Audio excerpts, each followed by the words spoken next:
This week on Quadriga, World Cup risks. Can Brazil win? With just a month to go until the world's biggest football festival, the scene on many of Brazil's streets is one of anger and violence. Protests have been triggered by concerns that business alone will benefit from the World Cup, while the poor are pushed aside. Police crackdowns in the shanty towns have left a number of people dead or wounded. In some cases, the violence has spread to tourist areas. Brazil is a nation of football lovers, but the World Cup has become a magnet for wider criticisms of government and society. So will violence overshadow the competition, or will sport win the day? Your host this week, Ali Aslan. Hello and welcome to Quadriga. The countdown to the 2014 World Cup in Brazil has begun, and soon 32 teams will battle for the greatest prize in world football. But there's a cloud hanging a little bit over the games as anti-government protests have been staged in Brazil, leading many to wonder if they will hamper and affect the World Cup. And that's exactly what I want to talk about on today's show, together with these three experts. Welcome to Dario Azzelinelli, is a journalist, documentary filmmaker and professor at the Johannes Kepler University in Linz, Austria. He has written and published extensively on Latin America. Sven Goldmann is a reporter for the German newspaper Der Tagesspiegel. He has been reporting mainly on football and in that capacity has been to Latin America and particularly Brazil many times. Astrid Pranger de Oliveira is an editor for the Brazilian desk at Deutsche Welle. Previously, she was based in Rio de Janeiro, where she served as the Brazil correspondent for the German newspaper Die Tageszeitung. Welcome to you all. Sven Goldmann, before we get to the protest, let's talk about this huge event. Billions of television watchers will be glued to the TV set for 30 days to see if Spain will be done away, if you will, as the reigning champion. What do you think is the allure, the appeal to the World Cup? Everybody's an expert. You can spread people all over the world. Everybody can talk about the game, everybody knows the game, and everybody knows best about the game, and that makes it so fantastic for everybody. And the game, let's compare it a little bit to the Olympics. There's always unwritten rivalry, if you will. They say the Olympics is the greatest sporting event in the world. Many people say, forget that, it's certainly the World Cup. What's your take? I think so too.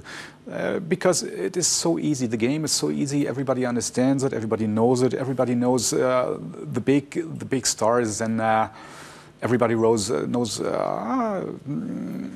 Everybody is an expert. That's it. So the excitement is building, says Sven Goldmann.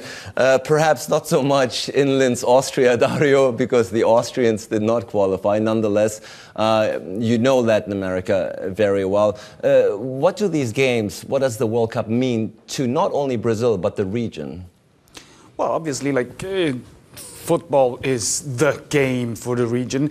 Even the countries that a few years ago used to be more watching and playing baseball are switching more and more to football, like Venezuela, for example, or some other countries. So it's obviously a very important event, but at the same time, as we can see, it raises a lot of criticism because of the business behind it and because of all implications for the people in the region. And Astrid, indeed, the criticism has been building ever since June, when Brazil hosted the Confederations Cup. What started out as a protest against a rise in bus fare slowly merged, if you will, into a much wider movement. As somebody who knows Brazil very well, did you see that coming? I think it was a surprise for everybody that the dimension of the protest, the whole movement was growing, but now I think the World Cup is kind of being taken hostage by a lot of movements and sectors of society. It's suggested that he could solve a lot of problems, like they could solve the problems of violence with a new police, it could solve the problems of economy with creation of new jobs and investments, it could solve the problems of poverty. And so there's a huge over-expectation, and this over-expectation, in my point of view, really causes a kind of frustration because people realize that this World Cup will not make a miracle. And everybody is using it like a vehicle to reach some or another objective. So that's in my opinion, the main problem, that you have an over-expectation. And certainly from the outside world, there's a little bit of, if you will, a surprise element, because we know Brazilians are crazy about football, perhaps the country that is most enthusiastic about the sport. Yet at the same time, 30 days away from the event being staged in their own country, the differences, or rather the issues that are being talked about, are very different. They're very different. My impression is that everybody wants to have a piece of the cake because they realize that there is money for building stadiums, but suddenly they realize there's no money to build hospitals or schools or maybe a metro or a tram or urban transport. So people get angry. That's because they see the division of the money is not serving them, but serving FIFA, serving the World Cup, and they realize that it's not their priorities. They love football, but they don't love FIFA. It's a big difference. It is a big difference, Sven. And if we do look at the numbers, these are the most expensive World Cup ever. Billions of dollars being spent, as has already been said, on 12 new stadiums. Some of them are not even done yet. That's true. I'm excited to see what happens in Sao Paulo because the stadium is not ready yet, and it's going to see the opening game between Brazil and Croatia.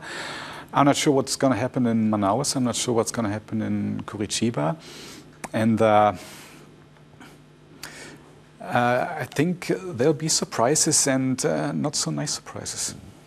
And Dario, let's talk about the money being spent here, the billions of dollars being spent.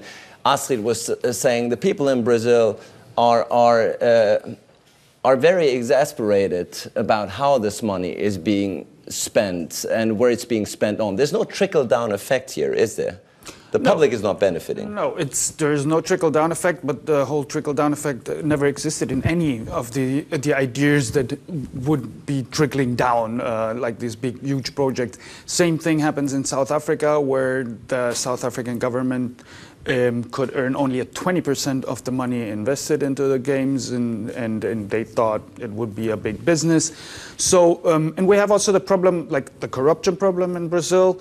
I mean, when they applied for the World Cup, they estimated like spendings of $1.7 billion. Now it's about $14.7 billion that they're going to spend at least. So that shows what happens. And at the same time, you have revelations every few weeks. Like 3 weeks ago, Teixeira, who used to be the head of the Brazilian Football Association and used to be a member of the executive committee of the FIFA, well, they found $300 million on the account of his 10-year-old daughter. He cannot really explain where it comes from. It comes from the head of Nike Brazil that used to be the president of Barcelona. So it's not clear. It might be part of the accusations that the whole Qatar World Championship was bought by the different Saudis. It's very unclear, but that upsets people, obviously. And so that the whole business is controlled by the FIFA, that there is no trickling down effect at all, and that the promises that were connected to Brazil, I mean, Brazil had a lot of improvements invested in education infrastructure during the last 10 years massively, like they built 50 new universities, etc. But the economic model did not change at all. And I think that Brazil came to a crucial point where this is now not longer accepted by people. Astrid, could and should the money been used better on Brazilian infrastructure? I think it's not a or no or not. It's as he said already. The Brazilian government spent more money in education, and even the protest last year in the Confed Cup, they contributed to rise even more the money which is being spent because the government changed a law and the exploration of oil. There's a big part, 75%, which is being directed to educational projects, which was decided last year after the big demonstrations. So I think this is not the whole point, but I think it's very important to see the the attitude towards FIFA, because I think we have to be grateful to Brazil because it's the first country that really challenged FIFA, that they questioned the almighty power of FIFA. They're not willing to accept all the reforms on the stadiums, all the obligation they're imposed to do, and it's the people that are questioning, and FIFA is getting mad about Brazil. The Secretary General said he has had nightmares with Brazil because it's so confusing and organization is not working, and I think that could be maybe the start of a discussion of the future role of FIFA and World Cups and organization. I think it's kind of a division that in Brazil is taking place. Sven, do you think that this World Cup will re-examine how we look at FIFA? Do you think that will lead to reforms? I think we have to look at both sides. Of course, FIFA is a perfect villain. We don't have to talk about that, and there are reasons for that. But FIFA didn't ask for 12 stadiums, they asked for 9 stadiums. FIFA didn't ask for stadiums in Brasilia, where there's no first league team. FIFA didn't ask for a stadium in Cuiabá, where there's no first league team. FIFA didn't ask for a stadium in Manaus, in the jungle, where there's no football at all. Brazil won this World Cup, and Brazil wanted it that way. And I think, first of all, it's a Brazilian matter. And indeed, if we look at it, in 2007, when the decision was first announced, there was jubilation, unanimous jubilation on the part of Brazilians. Now, a recent survey has shown only 50% of Brazilians now support the games and are happy about the World Cup being staged in their own country. Yeah, I think that changed also the way we look at Brazil. In Germany or in Europe, Brazil is always beach, samba and football. Brazil is more than beach, samba and football. And we know that now, and so that's why we are benefiting from the World Cup, because we know Brazil better now. And of course, Dario, the question, of course, is that Brazil did not only apply for the World Cup, but also the Olympics. Rio did only 2 years afterwards. Do you think Brazil here bit off more than it could chew? Well, let's say that way, that obviously campaign has the financial power to pay, but it has to change its preferences, where the money goes. So obviously there is a lack of money in other spendings, and that's what people are criticizing. I think that we have to look at the politics of Brazil during the last 10 years. That hasn't been really like a reaccommodation of tax money. For example, there's still no progressive tax law because the right-wing parties that are together with the government are against it. So what happened is that the redistribution of money was mainly because of higher income that Brazil had during the last years. This grows when the growth went down this year, and so they had the Olympics and the soccer, the football championship is a gift to the big entrepreneurs in Brazil. I mean, we know construction is one of the windows of Brazilian economy, spreading all over the continent. There's Brazilian construction companies all over the continent in any huge project. So for them, it's a winning game, and that's what the concession of the government to the rich and huge entrepreneurs in Brazil. That 90% of it has to be paid by the government is what people criticize. And I think that's the model that will not be working anymore in the future, to give everything to the huge entrepreneurs and hoping that there is a little bit of trickle down. As soon as the margins of growth go down, there is no trickle down at all anymore, and the government has also not anymore the money to spend to at least pacify the people. And of course, Brazil is no exception when it comes to protests ahead of a big sporting event. In fact, it seems to be rather common these days that a big sporting event is being accompanied by huge anti-government protests. And we will look at a few examples here. The 2014 Sochi Winter Olympics drew criticism for a number of reasons, among them the huge cost. They were the most expensive Olympics ever. Though the Games themselves were considered a success, many question whether the people of the region will see the benefit in the long term. In Qatar, which is due to host the 2022 Soccer World Cup, concerns have focused on the treatment of migrant workers employed to build the stadiums. There have been many fatal accidents, and some workers have been forced to live in unacceptable conditions and denied the right to return to their home countries. In Brazil, hundreds of landless families have occupied an area near Sao Paulo's stadium, where the opening match will be held. They aim to raise awareness that far more is being spent on the World Cup than on housing for the poor. Should FIFA take more responsibility for them? Well, Astrid, Sochi, Qatar, and now Brazil, it seems that no sporting event can do without huge protests prior to the games being staged. Yeah, definitely. We talked about the reasons because people are kind of disillusioned with I think it's interesting to see in Brazil, as he mentioned, in the last 10 years, a lot of people were freed from poverty with social welfare programs by the government from the Workers' Party, PT. But then people had more money, but then they started realizing that it's very expensive to pay for a private school, since they didn't want to send the children anymore to the public school, which was bad. And then they realized it's expensive to pay a private medicine plan because the public hospitals are not working anymore. And suddenly they realized that if you have more money, that doesn't mean that you have more civil rights. And since they were conscious about that, and that's why the anger came from. I think this could be one explanation. And then if there's money to stage a World Cup, and then they started discussing the kind of disparate distribution and they were disillusioned because first the government said, okay, it's mainly private investment, and then it turned out to be mostly public investment.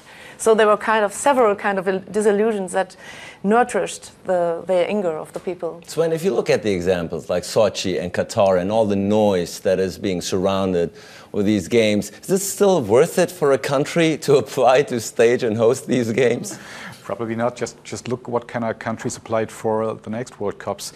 It's Russia and it's Qatar. I think there will be no big movement against the World Cup in Russia because we know the political situation in Russia, and there will be no big movement in Qatar. And we didn't have a big movement in South Africa either. The thing is, we're going to have, and we already have, a big movement, social movement against the World Cup in Brazil. We've seen that last year when we watched the Confederation Cup, and it's going to be much bigger this year because the World Cup is such a big stage with so many cameras, so many people watching it all over the world, and those people who are protesting against what happens in Brazil would be stupid if they didn't use this stage. They're gonna use this stage, and there will be protests. We're going to see how far they're going to be. I'm not sure. Don't you think that it'll be, as always, that there'll be huge protests ahead of the games, and once the game starts, the excitement will take over? I don't think so. Just take the example Sochi. Sochi was, when we're talking about protests against Sochi, it was mainly in Europe and in America, not so much in Russia and not in Sochi. But there are big protests in Brazil, and that's the big difference. Dario, would you agree? Definitely also because we can say that social movements used to be very strong in Brazil. They've been, let's say, demobilized during the last 10 years during the Lula government and the first Rousseff government. But now they restarted mobilization. That's what we saw. That we saw also that the first mobilizations last year led to a series of mobilizations in different sectors that had unconformity and demands for a long time, but didn't find the way to mobilize. They found it now. They found now the courage to mobilize. They found the ways to mobilize, and even the really harsh laws that are planned now to introduce a terrorism law where demonstrations can be called terrorism and end up to 15 to 30 years in jail won't stop that. I think that the protests will be growing. 400,000 people have been displaced from poor neighborhoods in cities because they were too close to the streets, to the stadium or whatever. I think we will see huge protests, and there are a lot of possibilities. Police won't be able to stop that. I mean, people can block streets, for example, they're all over roads that go to the stadiums, etc. You don't have to be in front of the stadium. They can block a road 10 kilometers ago and they have the experience in Brazil. It's not that they don't have it. So I think we're going to see growing protests during and after the Well, Astrid, if that is true, if the thesis that the protests will continue during the games as well, it raises a number of security issues, doesn't it? Brazil will displace 170,000 police officers spread out over the 12 hosting cities, and they're already trying to control the favelas, which is not going so well, is it? Well, there are positive and negative points. Maybe I can start with a positive point. When they started this program, it's called UPP. This is kind of a peace unit police. They started it in 2008 in Rio de Janeiro, and when they first occupied the poor neighborhood, as it's called, favela, there was no shut, nothing. You know, everything went peacefully. And in the first 2 years, it was considered to be a model. People from all over the world came there to see how Brazil is managing to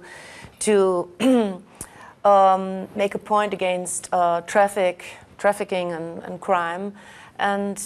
But then, sure, they realized that the new police is the old police, and they brought the whole problems with them.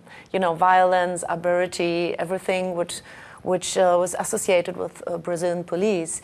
But if you go to the neighborhoods and ask the people, most of them are still saying that they live better than before, because if you went to a favela before, there was the schools or kindergarten was not working because the teachers were not able to go to work because of security issues. People could not visit each other because they were living in one area dominated for one fraction of crimes, and they could not leave it and go to the other area. The garbage was not collected.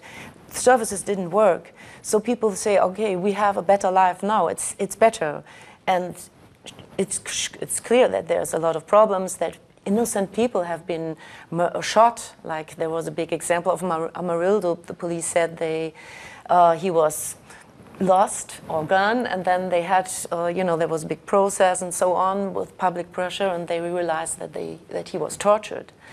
So there is problems. We cannot ignore it. But if you compare it before and talk to the people, they definitely will say, no, we don't want to go back. Sven, do you think security will be an issue? Definitely. I seen at the Confederation Cup last year the game in Rio de Janeiro, Spain against Tahiti. And there were huge protests around the game, and after the game the Spanish coach was asked, did you see anything? And normally players or coaches say, we're just talking about sports, forget it. And he said, yes, we took the bus following the Atlantica to the Maracana Stadium, and we seen strange things. He said, that was strange, never seen that before. And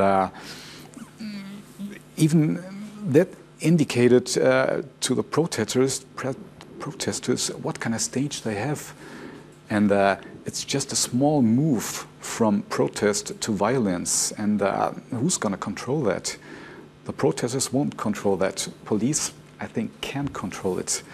And I'm afraid violence will be an issue.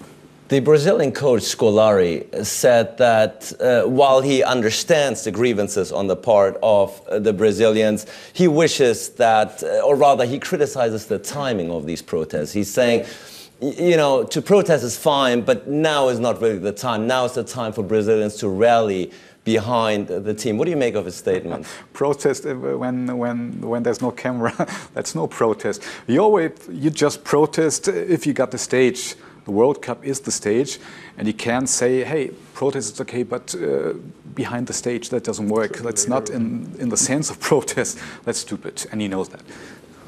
Yeah, no, it's obviously an absurd situation. I mean, if we say a problem with violence is already there. I mean, police is reported to be killing more and more youths and kids in the favelas now to get just rid of them, and I mean that's the old way that they used to do it before, and apparently it stepped up again. The security issue, I would say we have a democracy problem because protest is a democratic right and it's not guaranteed anymore. Already now, police is cracking down on protests violently, is arresting journalists and protesters, is impeding any kind of protest. So I would say that if we look at the constitution, democracy should be have a higher value than absolute security, or let's say, because security in this case means to have a sports game without any protests, and that's what people forget when they talk about security. That we have a democracy problem, not a security problem. And Astrid, of course, a lot of is at stake for the coach Scolari. Another person for whom a lot is at stake is, of course, Brazilian President Dilma Rousseff. She won at these games, and she's up for re-election in October. What do you make of these? What do you make of her chances to get a second bid in light of the protests that we're seeing right now? I think she will be re-elected because it's not so because of her merits, but mostly because her weak adversaries. Because the two candidates which are running for presidency also they don't have in the inquiries, they don't have that potential that she has, and that's why she probably will win, I guess. And let me just mention before from the protest, and it was interesting. Right after the Confed Cup last year, we had this World Youth meeting from the Catholics, and there were 3 million people in Rio de Janeiro, not in the whole Brazil, like only in the city of Rio de Janeiro, from all over the world, from African countries, Asia, Germany. And it was interesting that the same phrase was being repeated, that this is not the time for protests, because there was the fear that the protest could spread around and continue during the meeting. And it was really incredible to see that really the protests were almost gone during this. It was for 10 days. For this 10 days, 3 million people were together at the Copacabana beach, and it was really crowded. In the night, people slept there, and everything was calm. And it was incredible to see how the climate, how the atmosphere changed, and maybe the Pope is contributing to a more peaceful atmosphere than the football or the FIFA. I don't know, but then you could see there was a sudden shift. Just some days before, there was still protests, like more violent protests, and then suddenly there was kind of a shift, and everybody was surprised that things went so smooth. So of course these protests these are not the right times, says Scolari, these are not the right times, says Rousseff, but aren't these protests perhaps adding to a more, as Sven was suggesting, to a more realistic international perception and view of Brazil? So far I'm mostly associating the country with football, with beach, with good-natured individuals, and forgetting about perhaps the huge social inequalities that are existing in the country. Yes, definitely. I mean, it contributes to that, but it's also a wake-up call, not only on an international level, but also inside the country, because during the last 10 years, many people expected, everything is getting better, and like with little reforms, we can get out of and be like in the First Nations Club and etc. And that without harming anyone, without harming the businessmen and without harming the poor. But obviously, it did not work. And Rousseff I'm very sure about it, she will win the elections, but because there is no alternative, because any alternative is even worse. People don't want an alternative on the right wing, on the conservative side, that would be the alternative to Rousseff in the elections, but they want the government to move more to the left, to make more distributive politics, to invest more into the social sector, to introduce progressive taxes, to tax the employees, to make more laws about business investments. That's what people want, and that's what has been up to now impeded by the right-wing government partners of Rousseff. We have to see that the presidential election is about the president, but the PT does not have a majority to build an own government, and that has been also a break on severe changes in Brazil during the last years. And Sven, for many years, Brazil has been considered to be one of the big emerging powers. It was almost seen as inevitable that Brazil will be in the top 4 or 5 of nations as far as might and economic power is concerned. Now the Brazilian economy is in a bit of a slump. We see high inflation, we see corruption, mismanagement. Do you think that Brazil's rise to the top perhaps is turning out not so inevitable after all? I'm not sure. We had these problems, or Brazil had these problems before. We can see them more clearly now. That's the difference. And it's a long way from a kind of third world country to one of the big nations. Brazil has the capacity, definitely, but it has to do a lot of work until it's on the top. And I don't think how long it's going to take. Maybe you got better figures, but I think we won't see that in the next 10 or 15 years. I don't think so. Astrid, where is Brazil heading? Well, I think Brazil is heading forward, even though it's not a China which has like growing rates from 7 or 8%. Last year it was 2.5, and this year maybe only 1 or 1.5. But I agree. I think to understand Brazil, it's very important to see how the political architecture is working. And all the presidents had to make a compromise with the Congress, and that's why we don't have this tax reform, which is on already for 20 or 25 years. People are waiting for it, because there's a lobby and there are interest fights, and that's things are moving slowly. I mean, if you look 20, 30 years ago, Brazil has tremendously changed. We in the European Union, we took even more time, so we have to. I think we have to be a little bit more patient and consider the progress that has been reached already, and give Brazil more time, because we have to look on our own history. We needed the same time, but I mean, it's clear that there you have heavy interest conflicts, even in a country like with a history like Brazil. So that's something very natural, and I think the World Cup is like a flashpoint. You see it, you know, everybody's using the World Cup, that's for his own purpose, and then things show up, became more clearly and more urgent. That's, I think, the World Cup has this capacity to bring things forward. To see it in a positive way, because you mentioned China. At least Brazil is a democracy.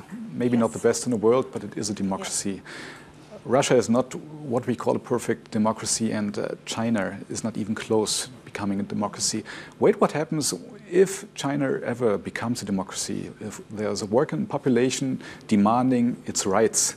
Wait and see what happens then. Well, first of all, China needs to work on building up a better football team. That's for certain, because they will not compete in the World Cup. But Dario, let's get back once more to Brazil, in a sense, in association and relations with this World Cup. Following scenario: Brazil wins the World Cup on final day. These protests will go away? No, I don't think they will go away. I mean, people will be happy, obviously. People will be partying a few days and a few nights, probably. But the protests won't be going away. People will be even asking more, because they will ask, okay, we got the title, what else do we got? Is this title really worth $14 billion? I mean, people, these protests don't go away. It's a breaking point for Brazilian politics. The elections are very close now, so we won't expect a change of politics or announcement before the elections. But after the elections, I think if nothing changes, there might be bigger fractions inside the government party or in other areas. The protests will step up probably. The movements won't be quiet anymore towards the PT government. It might shake the country. I think it will shake the country a lot. And so that's what I would expect even after a victory. And Sven, let's talk briefly about the players, about the Brazilian players, because they're a little bit in a dilemma, aren't they? Because they have expressed sympathy for the protesters, because many of them are coming from rather disadvantaged economic backgrounds themselves. Yet at the same time, they need to focus on the task of getting Brazil its 6th World Cup. So it's a bit of a dilemma here. It is, and they've definitely been told by the association just to shut up and don't talk about these issues. And the thing is, they are coming from the favelas, but football nowadays, especially professional football in Brazil, isn't a working class sports anymore. Just look at the stadiums. Look who's going to the new Maracanã stadium when Fluminense plays. There are no more guys coming from the favelas because they can't afford the tickets.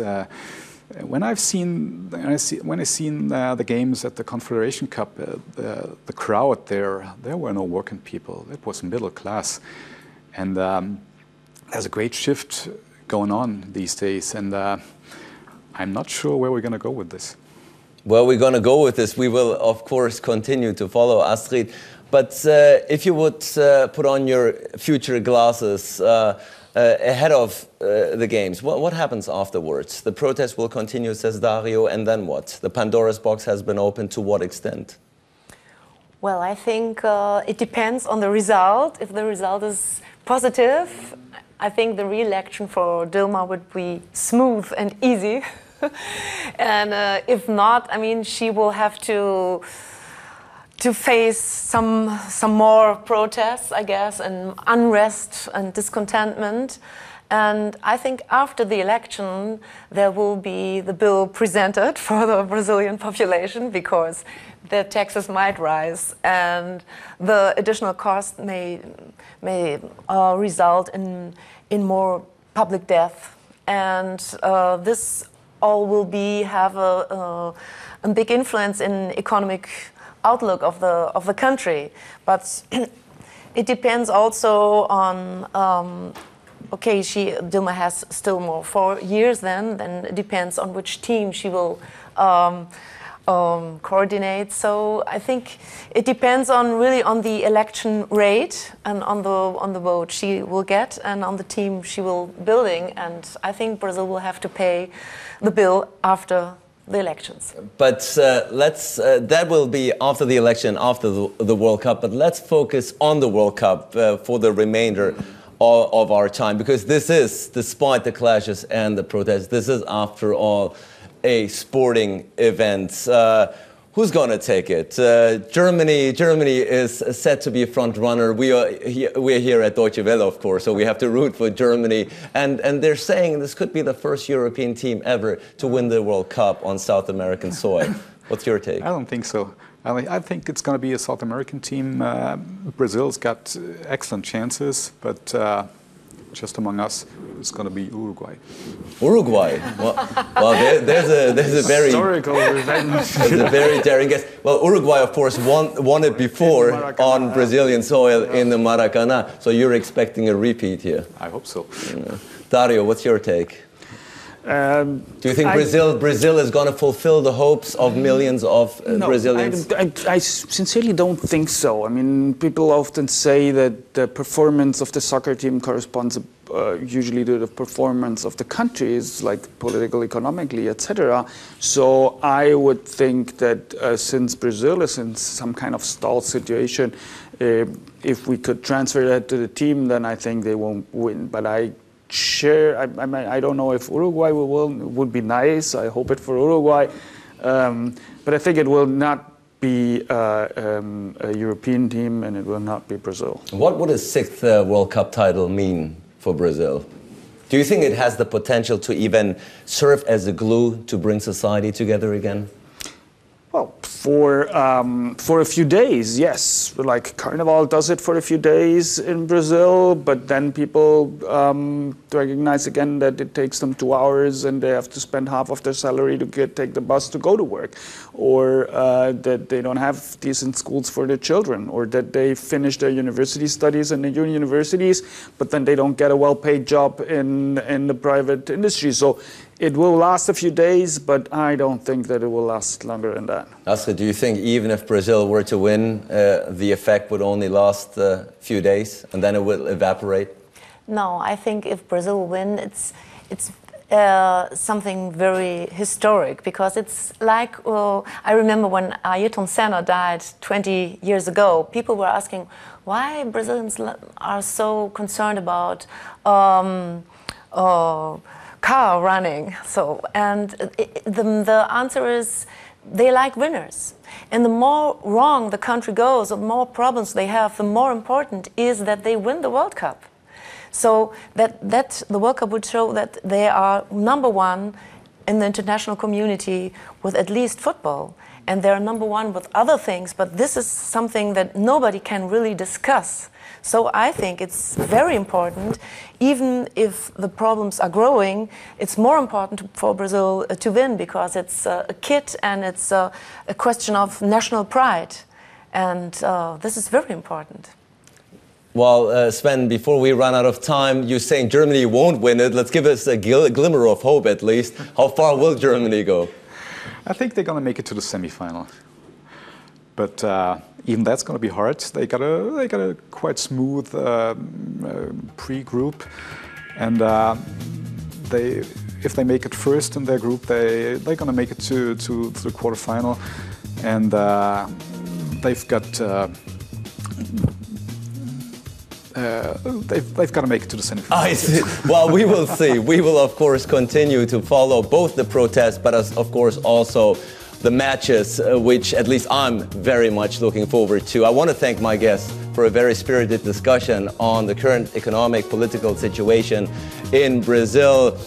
Thank you for tuning in, and looking forward to seeing you again next week for a new edition of Quadriga.